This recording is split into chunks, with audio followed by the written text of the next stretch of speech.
Welcome to the Walrus Talks at Home Media Right Now. I'm Jennifer Hollett. I'm the Executive Director of the Walrus. I am also your host and moderator for the hour. We are thrilled to be joining you live in conversation, bringing people together from across the country and beyond. I'd like to start by acknowledging the land that I'm on right now in Toronto, Ontario, to Toronto. A land acknowledgement helps us recognize history, thinking about how it informs where we are now and what changes can be made as we move forward, and a commitment to reconciliation. Our offices and where I am now are located within the bounds of Treaty 13, signed with the Mississaugas of the Credit. This land is also the traditional territory of the Anishinaabe, the Haudenosaunee, and the Wendat peoples.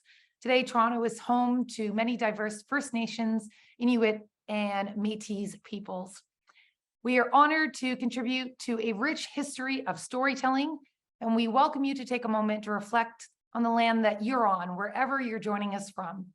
As part of the ongoing work of reconciliation, if you haven't already or done so recently, we encourage you to read the 94 calls to action recommended by the Truth and Reconciliation Commission. This year, the Walrus turns 20. And we are celebrating 20 years of Canada's conversation, taking a look at who we are now.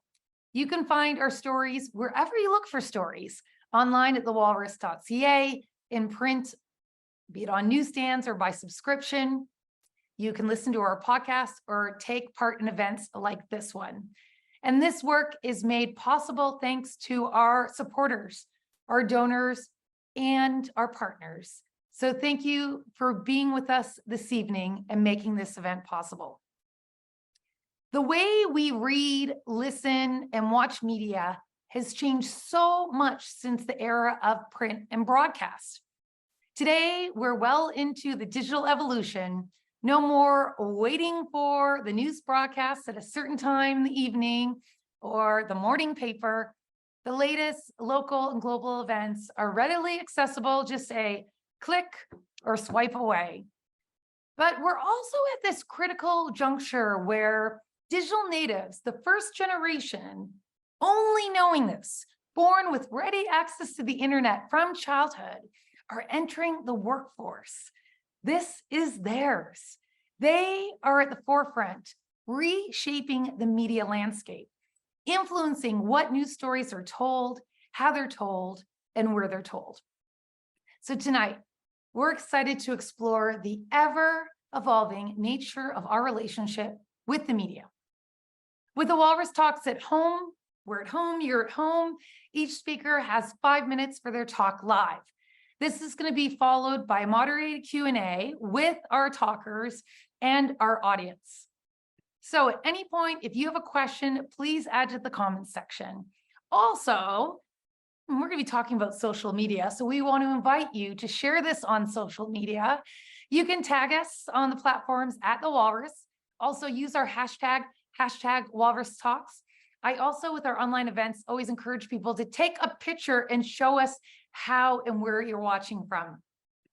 Tonight, we'll be hearing from live Carol Eugene Park, freelance writer and podcast editor, Spencer Izen, legal researcher, Freedom of Information and Privacy Association, Kierstin Williams, Indigenous journalist, as well as Nick Parker, associate producer, CBC News Network Social. Thanks again for joining us. We're going to begin things tonight with Carol Eugene Park. Carol, welcome.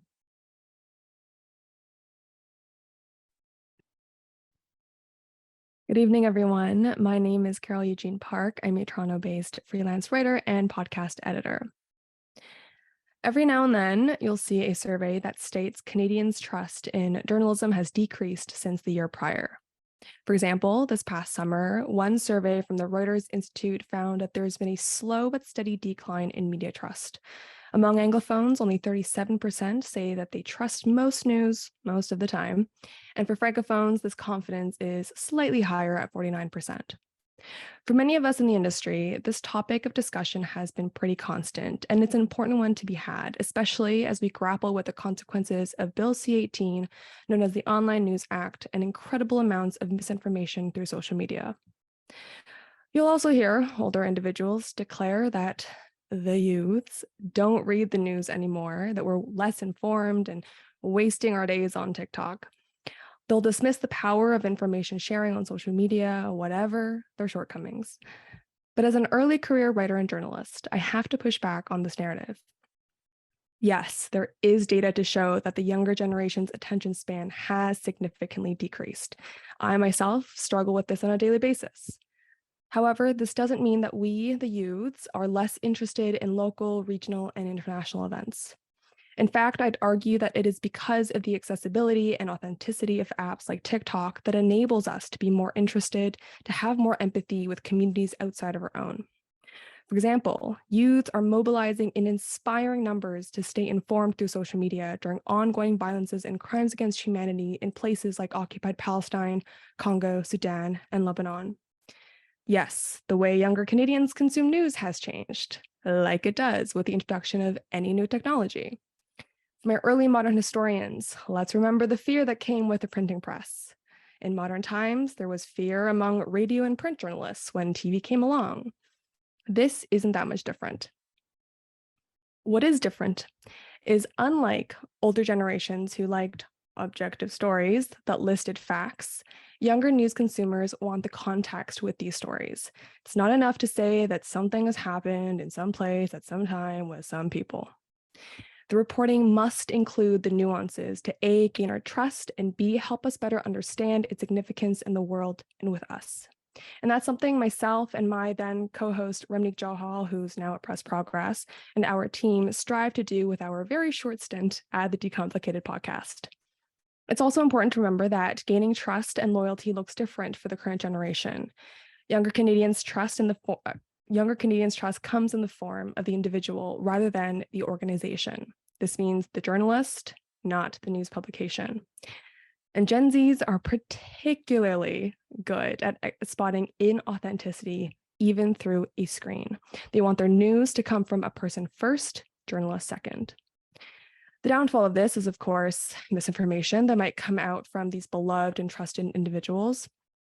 But what TikTok allows for is space for users to engage, to correct, to debunk myths and their own mistakes.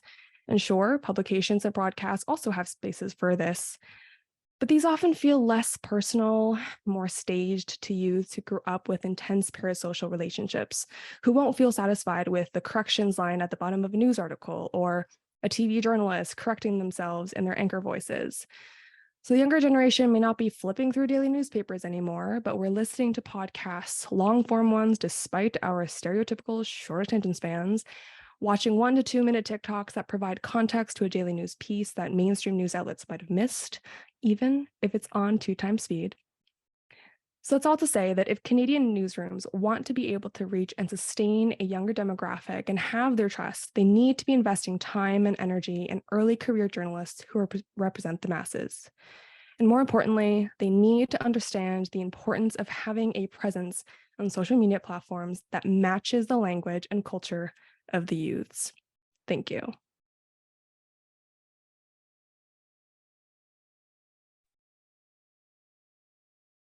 Good evening. My name is Spencer Izen, and I use he, him pronouns. I'm a social scientist with the Freedom of Information and Privacy Association, and I'm joining today's discussion from the University of British Columbia, situated on the unceded territory of the Musqueam people. My current work relates to the documentary and disclosure practices of public bodies in my province and how they use them to mediate their relationship with transparency, drawing on socio-legal and socio-technical systems theory. In short, I study freedom of information and government secrecy. In my observation, many of our conversations about these subjects fuse trust and transparency together, and whenever documents are unavailable, public discourse positions government secrecy in competition with the human and quasi-constitutional right to access government's information. Among the constituent units of this argument is Louis Brandeis' oft-cited 1913 remark that sunlight is said to be the best disinfectant, the electric light is the most efficient policeman, in his essay, What Publicity Can Do. This phrase has acquired a religious following among those within transparency movements, and it's taken as a biblical axiom of those who demand disclosure in the name of the common good. But much like actual chemical disinfectants and actual sunlight, too much of an ostensibly good thing can become hazardous. And to that end, I want to revisit what publicity can do based on what publicity does. And just to note, publicity is the progressive era term for transparency. One of the works that's been foundational in my thinking about government secrecy is an article by philosopher C.T. Nguyen entitled Transparency as Surveillance. Nguyen writes that, without prejudice to the legitimate good that transparency does, it can also, quote, sharply curtail its subjects' freedom of action, which limits their ability to do bad and to do good, end quote. He further writes that, quote, transparency is not an unreserved good. It is a rough medicine we must take with caution. Trust and transparency, despite being hypothesized as returning positively correlated outcomes, sometimes works in opposing directions. There's an increasing wealth of empirical research outside freedom of information too that demonstrates this and leads me to believe that when we decry cultures of secrecy exist in governments, that decry is also mirrored by cultures of suspicion among the publics, plural intended, warranted and sometimes unwarranted. In my view, bureaucracy cannot be expected to entirely work in the open, and this is the fundamental issue with trust and transparency. Any genuine transparency policy intervention must accept and embrace the literature that potential chilling effects on disclosure do exist. And for me, in my research, this gives rise to a conception of freedom of information's documentary disclosure as a form of bureaucratically mediated surveilling of the live archive of civil servants' work. The corollary of this is that when civil servants seek privacy, general public should cast a critical rather than a jealous or suspicious eye in determining whether the withholding of information is reasonably justified or not. The secondary inquisitive output of this framing is that when we learn of scenarios like the Greenbelt scandal in Ontario, where civil servants have opted to deliberately not keep records by way of sharing screen shares, using instant messages, or subjecting the bureaucracy to unnecessary need-to-know cultures, the critical observer asks what the absence of records does to the effective and efficient delivery of government services. When we demand that records be created or decry their unauthorized destruction or lack of creation to begin with, in my view, it must come with an appreciation that records are created for the primary purpose of supporting an organization's business activity, and second, as evidence of that organization's activity to outsiders. This understanding allows for more precise discussion of what solutions are necessary when record-keeping standards in government are departed from, or when concealment becomes the de facto policy of our public administrations. These perspectives move past the justificatory framework that's well suited to a rights-based approach to the compelling disclosure. It's an approach that works fine for lawyers and within our body of constitutional and administrative law, but is not equipped, in my view, to offer insight on how transparency policy is to be administered or reformed. Not every discussion, in my view, should or could be made public. Deliberative secrecy, cabinet confidence, and professional confidence are all narrow and legitimate grounds upon which records disclosure should be considered, but not necessarily an inherent affront to the public's right to know. In my view, and in the research view as well, they guarantee what political operatives refer to as the fullness and frankness of discussion and what legal professionals refer to as candor. Certain public interest secrecies can enhance the authenticity of the public record, and in turn produce a more effective and accountable government through other actors in what legal scholar Seth Kramer calls the ecology of transparency. None of this is an argument for greater secrecy in an already excessively and sometimes pointlessly secret country. It's an argument for reframing the conversation about transparency and trust in relation to government based on where people are at through research and meeting them where their work intersects being exposed to sunlight. In turn, this allows us to more expertly judge the use and abuse of secrecy. Most pressingly, in my view, it's in the best interest of those demanding disclosure, which includes myself, to revisit what publicity can do based on what publicity has done and for whom. Thank you.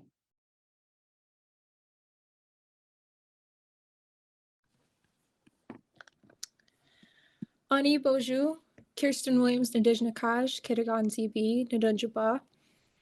Hi, everyone. My name is Kierstin Williams. I'm a Two-Spirit Anishinaabe from Garden River and Batchewana First Nation, and I'm a journalist based in Ottawa.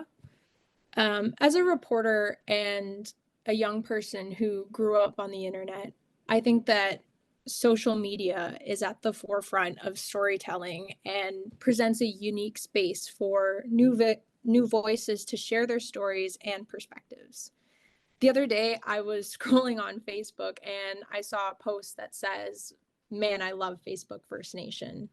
And while I think that this was a lighthearted joke about how a large proportion of Indigenous people of all ages are all on Facebook and use it as a primary tool for communication, this post also spotlighted the importance of understanding audiences and trying to meet them where they're at, especially as newsrooms.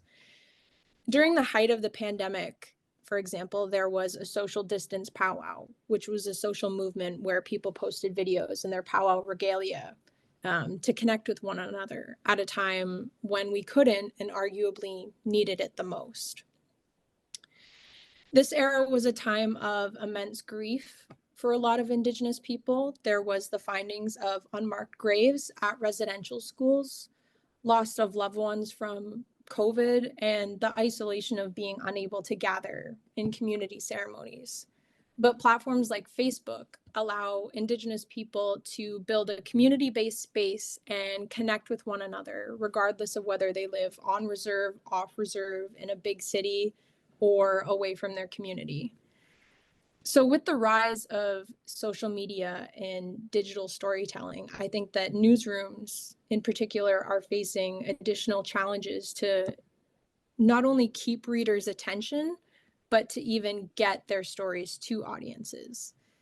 This past June, Bill C-18, the Online News Act, was implemented, and it was designed to force big tech like Google and Meta to pay news for links that appear as content on their sites.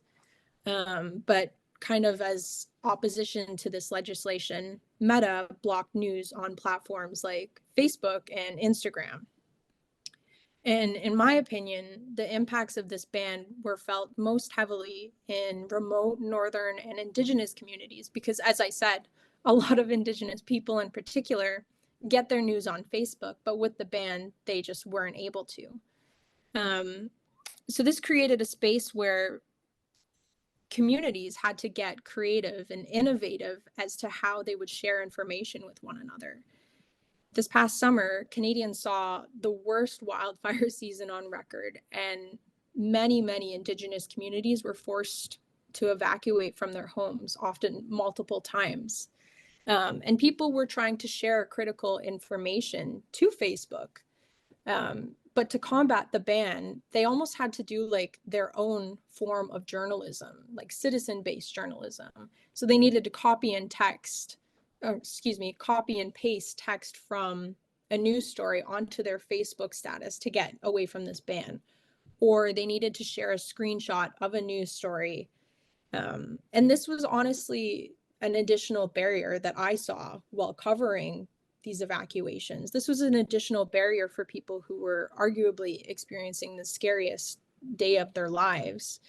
But despite challenges like this ban, the evolution of digital media is allowing everyday people to have their voices heard and to participate in journalism using this citizen-based, grassroots-based approach. For example, there's also a rise of Indigenous content creators using platforms like TikTok to educate mass audiences on Indigenous issues, share their community experiences, and even talk about pressing news stories. And I think that this is a unique space where newsrooms can do the same thing.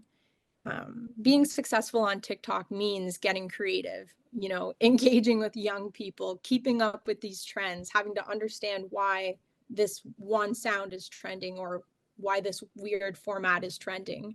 But that means gaining new audiences and you have to be able to articulate your story and your news hook quickly to keep your audience's attention.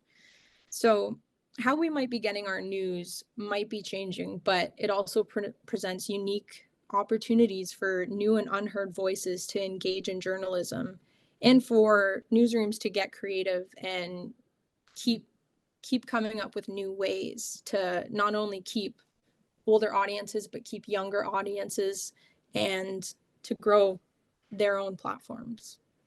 Thank you. Miigwech.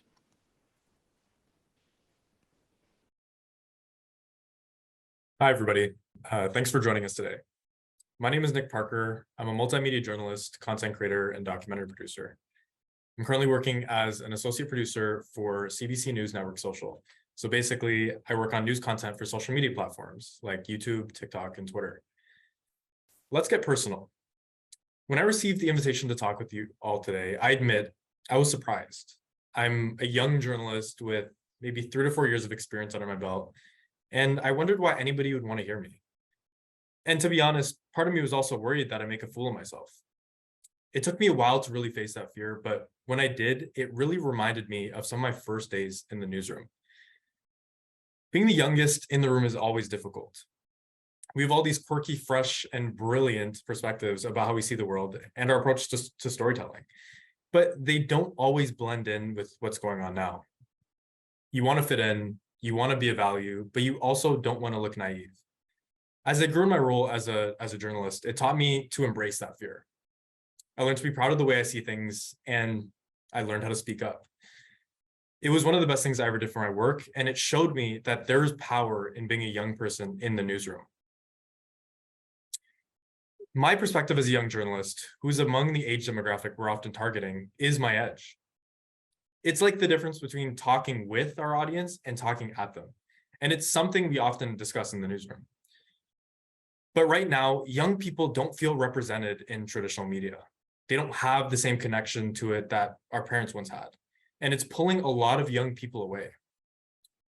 This in turn builds distrust and sometimes leads them to other potentially uncredible social media sources. I bring this up right now because we are in the middle of a massive shift, and it's not a secret. But we need to find a way to address the ever-changing needs of our audience and to avoid stagnation. And we've got thousands of solutions stepping out of Canadian universities every year. As an industry, we have to ask ourselves if we're doing enough. And we have to remember that when we decide to innovate, it's beneficial to everybody. We have questions like, how do we create thoughtful interaction with our stories on new platforms like TikTok? How do we create interest in important but seemingly boring topics? How can we deliver information in new ways that is impactful and engaging? These are just some of the problems we face every day, and not to mention our deadlines. In a sense, we have to speak their language. Social media is one of the ways we can do that because it is no longer separate from our daily lives. These platforms have immense potential for reaching young people, but the framing and our approach to storytelling in these spaces has to be right. One way I've found success approaching news stories for social is to simply assume that my audience knows nothing about a given story and thus has no reason to care. It forces me to change my approach to my storytelling and to meet the viewer where they are. Here's an example of this. When Greg Fergus was voted in as Canada's new Speaker of the House, I assumed younger demographics may not really understand the role. So to relay the news and make it accessible, I broke down what the Speaker of the House does, the news of Fergus's appointment, and an interesting fact about the job. But I started it with an interesting question and visual, one that I think all of us have questioned before. Why is the Speaker physically being dragged into Parliament? That video garnered over 1.6 million views and over 132,000 likes. It really proved to me that traditional coverage may not be serving the needs of our modern viewers. But all it takes is a small perspective change, and honestly saying things in a conversational way. And this is an issue I've noticed in a lot of important stories, especially political stories. And because of this, many young people find it daunting to keep up with politics, and I don't blame them. With good intentions, we sometimes as journalists create barriers for the reader, but that is a gap we need to bridge. In this industry, it's hard to find a moment to reflect on how we deliver our news, reflect on the needs of our audience, or the change in direction of the media landscape. But it's something we have to do. Not only is it important for our work, but it's important for our democracy. It makes it an exciting yet scary time to be a journalist. We have to work to reimagine the news environment for our generation while continuing to deliver credible and informative reporting like those who came before us. We have to face those fundamental problems that lie ahead, because now we're not just journalists, storytellers, or writers. We are problem solvers and innovators, and we need to find a way to make news make sense for everybody. Thank you. Thank you. Wow. Thanks to our speakers, Carol Eugene Park, Spencer Izen, Kierstin Williams, and just now, Nick Parker. Thank you for your thoughtful talks, your expertise, and joining us tonight to be in conversation. Now I'm going to check in with the audience. I love seeing where people are joining us from. So tell us, where are you joining us from today? Okay. Hello, Vancouver. What's up, Calgary? We have Nanaimo, Truro, Nova Scotia. We have folks registered from Montreal, Whitehorse, Winnipeg. We also have people registered internationally. Excellent. Thank you so much for being a part of this. Now, a reminder, if you have a question for any of our speakers, add it to the Q&A. Just put in the comments. We already have questions coming in, so thank you to those of you who've already submitted them. And I'm now going to welcome back our talkers. And I have a few questions to kick us off. So turn your cameras back on and we'll get into conversation. Excellent. Carol, I had a laugh, I must say, when you said the youths, because I think so often when we try to connect with younger people, those of us who are former younger people, it does turn into the youths. Why do you think so many people dismiss media that is popular with younger generations? That is a great question, a question I ask myself all the time. I mean, I think it's just because there's a lack of understanding of these platforms and why we as youths are into them. I mean, they're digestible, and yes, there's criticism for that. But when things are accessible in a way that they weren't before, right? Not everyone had access to TV growing up. Not everyone had access to high internet, and now still people don't have access to phones. But for the most part, TikTok is a little bit more accessible than the previous platforms. And so as a result of that, the language is a lot more easy to access. Like, everything's way more accessible. And so as a result, users are just more interested in that because we feel seen and we feel like there's a space for us to exist there. Thank you for that. Spencer, appreciate you getting into transparency, accountability. Curious how the digital era and the culture that comes with it has transformed the public's expectations for government transparency. I mean, who's actually reading the fine print? I feel so much of what you were talking about is the fine print. I mean, I'll be honest, I'm like, click, click, click, just as I navigate the internet. And I'm sure, for being honest, a lot of us do that. Yeah, I mean, so with respect to what I researched very specifically, I mean, freedom of information in North America is a product of the 1960s and the 1970s and 80s, and has not necessarily kept up with digital transformations and the consequential expectations of transparency. Specific to that, I think that when we talk about transparency as it intersects the internet and the differential needs and wants of members of the public, the deficit that I think a lot of subjects of transparency aren't living up to is the idea of availability. What does it mean to make something available to an outsider, to an organization? Does it mean simply putting something on a website? What does that website look like? How do you navigate that website itself? What file formats are there? When freedom of information first became really a thing about 40, 50 years ago, FOIA reading rooms were established in the United States such that you could walk into a public body and look at the records they had disclosed and physically inspect them. That was how you made something available. We have technology available to us now that we can make it available on every document, every PDF on someone's phones. However, hiding that and burying it in a complicated web of URLs, for example, is that really accessibility? So I think when we talk about transparency, there are ways to to perform it in a compliance way, and there's ways to perform it in a practical way that I really think needs more interrogation as we try and bring technology and transparency together. And you can say the same thing. I know it talks about government, but the same thing extends across news media and editorial transparency and corporate social responsibility and those types of disclosures.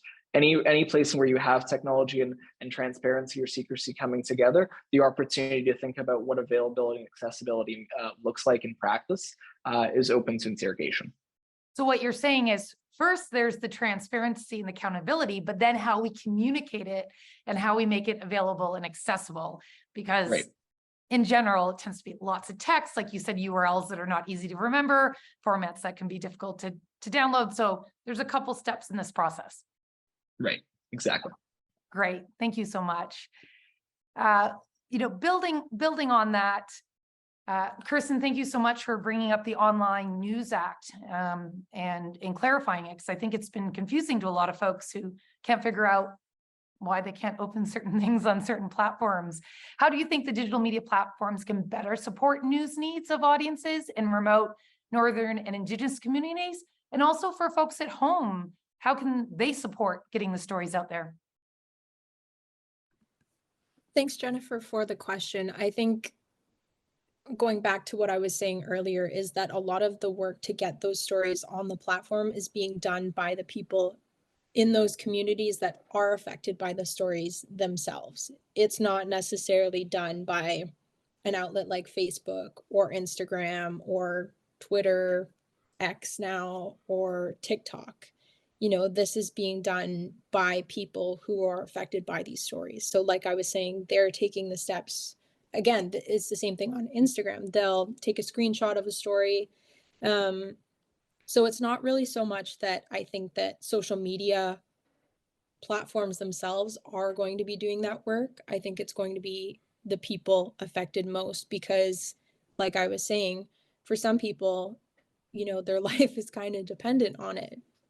And something that I saw when I was covering a lot of the evacuations was people were sharing, what gas stations still had gas and were open, what gas stations were giving out free water to people evacuating. And this information was being passed through Facebook group chats.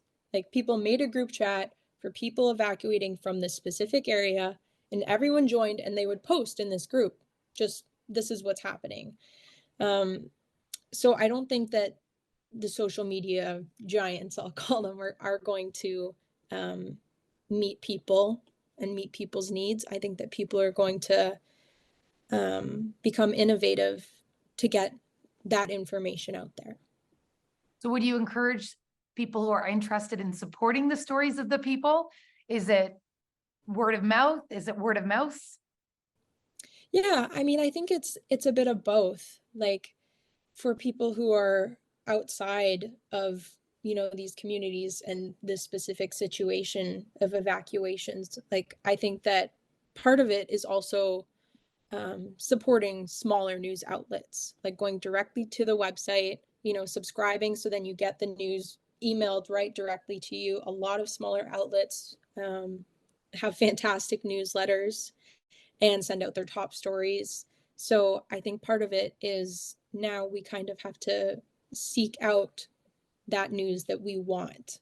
And it's seeking out whether it's like a smaller outlet or subscribing only to a specific beat. That's what it can look like, is going right to the website, subscribing to newsletters, and also sharing those stories that maybe don't affect you, but that it's important. Example, like a story about Indigenous people facing these challenges. Thank you. Nick, I appreciate that you said it's an exciting but scary time. Unpack that for us. What excites you and what scares you? I think it's exciting because, when I come to work every day, I'm thinking of, how can I push the envelope forward? How can I, try new things and, make a difference, for our generation in terms of how we get the news and how we stay informed. but it's scary because, that's on the young journalists, that's on us. And, it's tough. It's tough because it's harder for us to break into the market now. It's harder for us to find jobs and find, reliable, work opportunities in the media industry.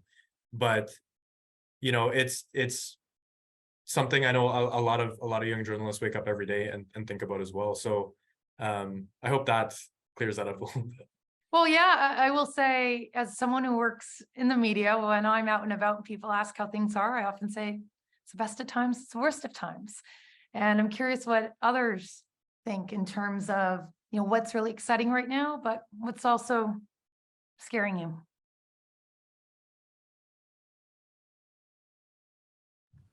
I mean, I don't know if that question was just for Nick, but I think that something that's kind of scary in the world of journalism right now is the amount of massive layoffs of journalists. I think that can be discouraging in a way to people who might be interested in becoming a journalist.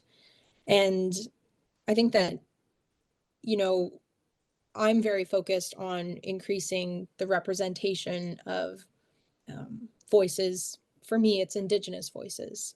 But I worry that, seeing these massive amounts of layoffs, the blocking of news, like I said, it can be very discouraging. And I worry about kind of where we're going with journalism right now. And I think that there's just a lot of uncertainty being felt across the industry. Very much so. We have questions coming in from the audience. And Carol, there are two that I'd like to direct to you, which is what is the impact of shorter attention span and emphasis on context and authenticity over, say, critical thinking? And building on that, Francis asks, with so much information reduced to digestible sound bites, how are young people able to discern what sources they can trust? So if you kind of speak to that attraction and how to balance it out. Yeah, great question. When it comes to, the short attention span, that I think is just an umbrella term that, older generations have put on us. And yes, as I said, there is data for that, but that's not to say that we're completely ignoring long form content or mediums. If you give us too much of short content, we're going to gravitate towards the long forms again. And then when it comes to context and critical thinking, I think not to put the Gen Xers and Boomers on blast. Hey, I'm here on behalf of Gen X. I'm ready. But like when you grow up with these forms of technology, your brain kind of consumes it in a different way. Like immediately we develop these skills of identifying, how people speak and how they give us information. The way that you use certain languages, it's very obvious to youths. If something sounds a little fishy, we have our spider senses that just go off immediately. And I can't really speak to why that is, but when you grow up with so much propaganda, so much misinformation, it's just a thing that just goes off in our brains. Not everyone has it, but especially if you are consumed in this digital world, it just comes naturally in the same way that, as editors, you can pick out grammar mistakes and syntax and all that stuff. So, yeah, that's the bit there. Sorry, Boomers and Gen Xers. No, we're in dialogue for this reason. Spencer, the next question I'm going to send your way. This is from Sabina. How do we help youth understand what is real media versus misinformation? I'd add disinformation. And I send it your way just because I think, transparency and like the education is a big part of that. And I would argue not just for youth. Yeah, everyone has a role to play in addressing that. Schools are an easy one. I think I would have loved to seen, or I would have loved to have received a more robust media literacy education when I was in school. That goes through elementary school and high school. I think that like digital literacy and literacy in journalism, particularly as a particular form of communication, is something that kind of gets missed a little bit, and we focus a lot on abstract and like theoretical workings, like what's the difference between like a fact and an opinion, and like and do discussions of historical significance. That's really good, but I think there is more expansion in that to be had. I think in addition to that, and working collaboratively with bringing a more detailed approach to journalism education to all students in schools, is that journalists can help with that. Journalists, you know, I'm a journalist myself. Still, I've been doing it for 4 years. I'm an opinion editor. I get a lot of people sending me letters to the editor, and a lot of people sending me what ostensibly hot takes. And a lot of my work in trying to kind of navigate giving them a voice, and also tailoring their voice to this particular, like this form of communication, is explaining what journalism is and being transparent about my work, and being editorially and transparent in my news gathering practices and my editing practices. So journalists have, I think, an immense amount of work to do in showing audiences how their work is produced. And I think when you show readers how journalism is made in the product and process of what we call journalism, that will go an immensely long way into demonstrating what is misinformation, what is disinformation, because your expectation has been elevated such that journalism in a reader's perspective is a craft of a discipline of verification, and it's open to inspection through. I think no outlet does a perfect job of this, and I think every outlet in the country can do more to be editorially transparent. But I think that's one of the biggest things that journalists can do to shape reader behavior, in differentiating mis and disinformation from their work, and giving youth those skills is a externality to doing that work too. What's also great about showing your work is it comes back to authenticity, because people can see that you're doing work and you're a person doing that work. Thank you so much for that.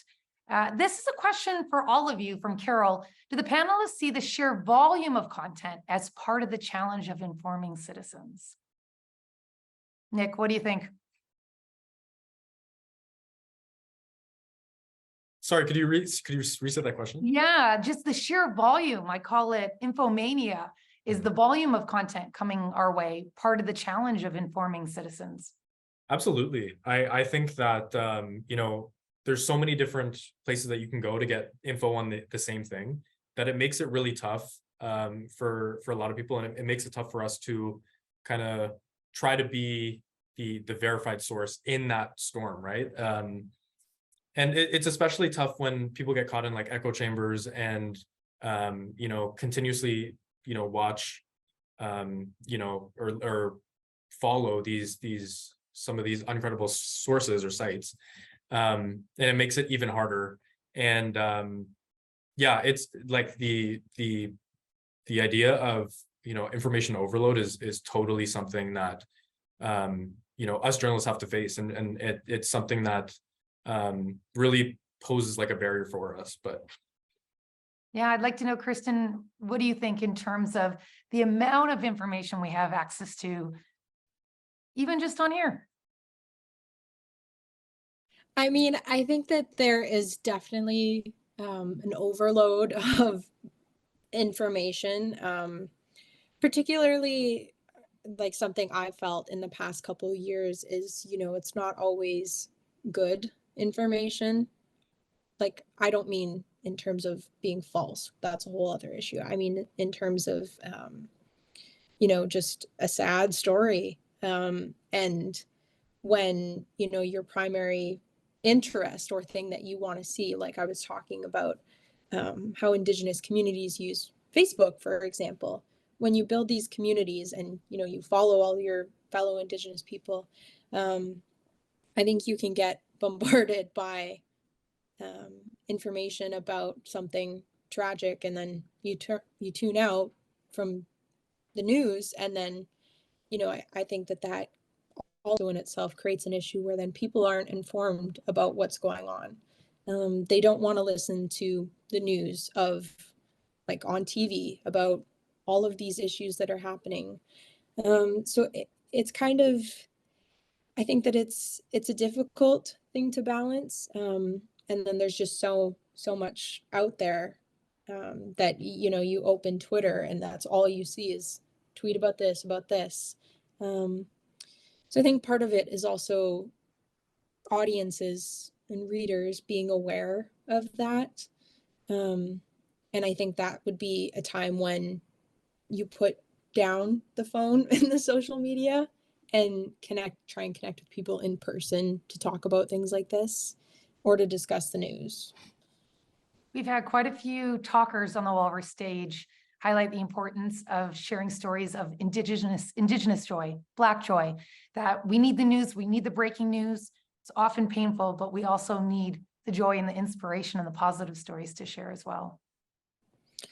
Yeah, and I mean, that's something I kind of mentioned earlier was how, you know, when the pandemic was happening, I think that Indigenous communities were hit by a lot of things. They were hit by, you know, not having enough resources to deal with a pandemic or being sent, like, infamously, I think it was in like 2008, being sent body bags to deal with a pandemic.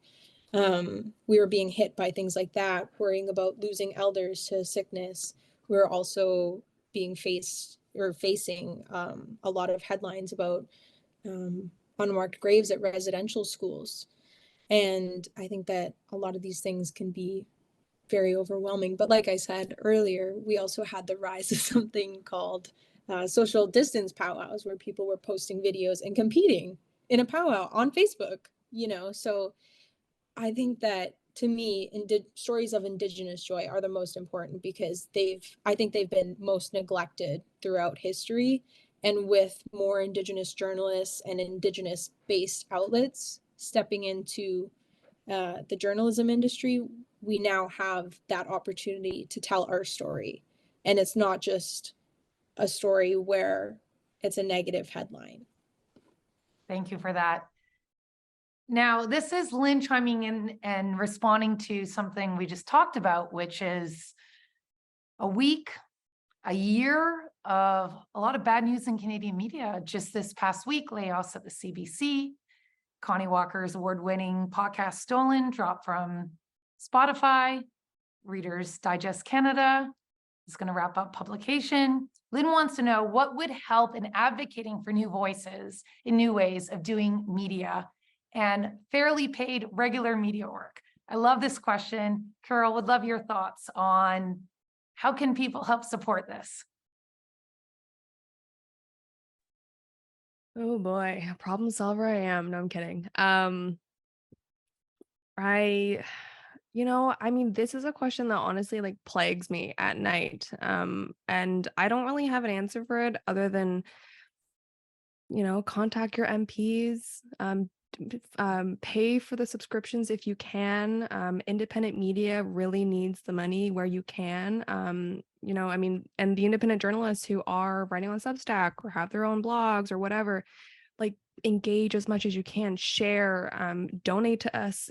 It's all that stuff really helps. It doesn't sound like it does, but every cent in this industry is gold. Absolutely. And to your point on the people behind the media, often it's small teams, especially when we're talking about stories and communities that have been overlooked historically. The next question coming in, and thank you to the audience, so many great questions. Garth wants to know, and Spencer, I'm going to send this your way because you've spoken to some of these topics, but it's come up. I think I've heard this in many of the talks tonight. How do authenticity and privacy relate to each other? And which has the greater priority? Oh my God, I love a values competition. So yeah, I did not hear authenticity brought up by I think Carol as well.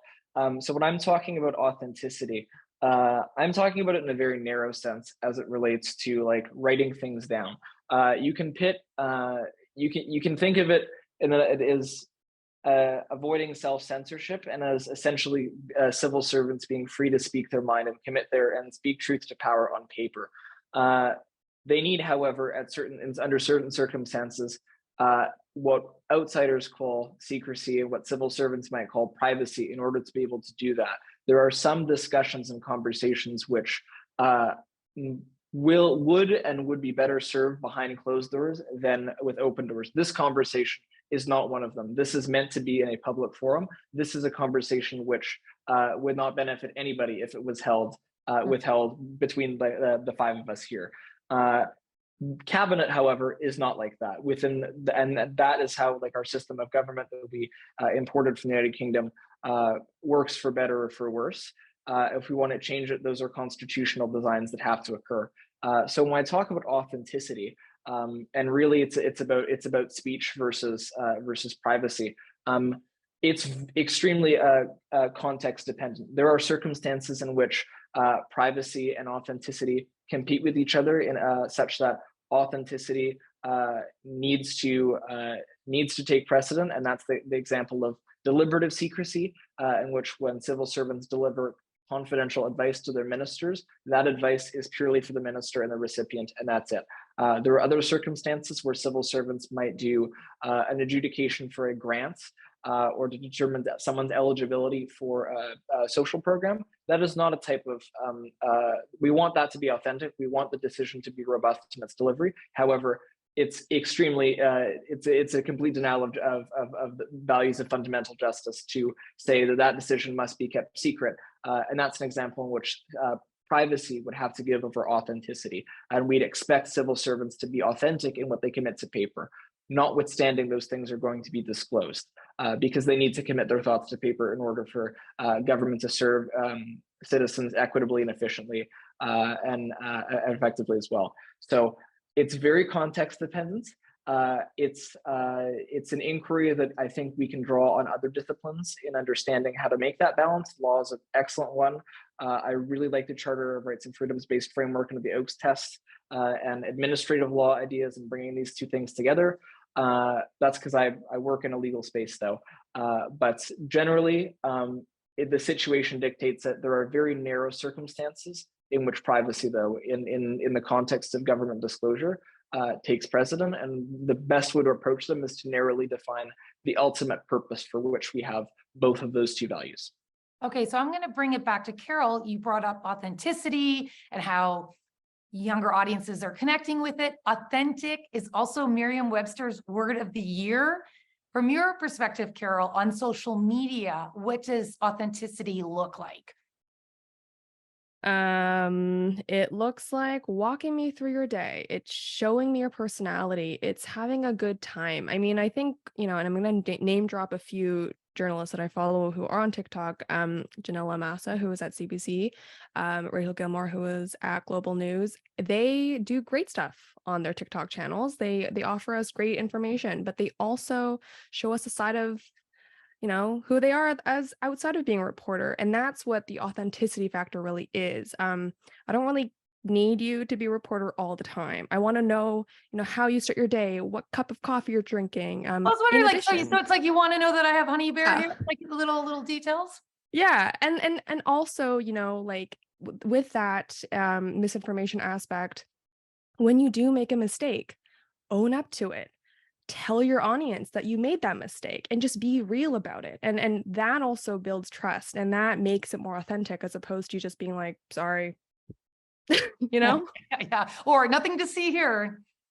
Well, we're just about at time. I have a final question. It's a one-word answer for everyone who's been on the Walrus Talks at Home stage tonight, which is the theme is media right now. When you think of media right now, what's the one word you'd like to leave our audience with tonight? Nick, one word, media right now. What's your one word?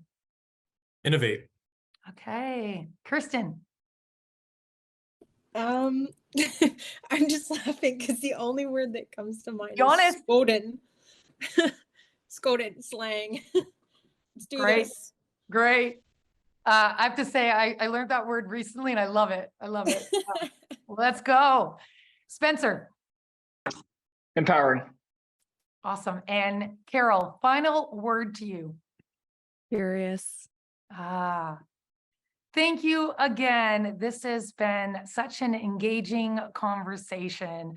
As our speakers turn off their cameras, I'd like to thank our audience for just such big but also detailed questions. And thanks again to our talkers.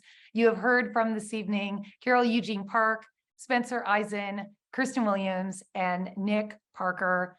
I will say my one word is hope, because you give me a lot of hope in media right now. If you enjoyed today's event, we have more coming up in 2024. Keep an eye on your inbox. We're going to send you a follow-up email. The best way to stay in touch with the Walrus as well is by opting into our newsletter. You can do that in the email that we'll send you. You can also do it at thewalrus.ca. Check in with us at thewalrus.ca/events. That's where you'll find our event schedule in the new year. You can register for events online, in person. We also post videos from all of our talks, including this one, in the Walrus Talks video room, and that's on our website. So this is where I pull out a prop, some legacy media. The Walrus is celebrating 20 years of storytelling. For 2 decades, we've been the place Canadians go to for beautifully crafted, thought-provoking stories, be it in the form of award-winning journalism, podcasts, social media, or events like this one. And we couldn't do this work without our community of support. Help us secure the future of storytelling. If you enjoyed this free event, and this is kind of the theme of tonight, if you like what you've seen here, consider making a donation at thewalrus.ca/fall donate. That's thewalrus.ca/fall donate. And this will ensure we can continue to tell Canada's stories now and for years to come. Thank you to our annual sponsors, Air Canada, Inspire, and Shaw. And thank you for tuning in. I look forward to continuing this conversation ahead.